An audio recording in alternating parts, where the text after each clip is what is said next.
Guys, tara, samahan niyo ako mag-unboxing. Ito, kadarating lang yung isa ko na namang order sa Lazada. Ay, sa Shopee pala. Ito yung order ko na ano ba to? Wall-mounted rack. Kasi sira na yung lagayan ko doon sa kitchen.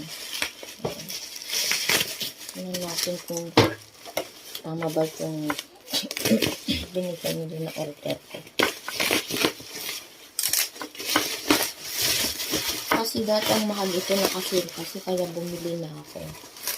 Wow. Yes, tama pala ito siya. Ano siya guys? 208 ko nilang nabili. Dati kasi nasa 300 plus. Nakasale kaya ito. Binili ko na. Ayan guys. Ito siya. Maganda naman siya. May lagay na siya ng mga seasoning dito. Tapos pwede na maglagay ng ano dito, bawang, luya, kamatis. Ayan. Maganda siya guys. Ayan.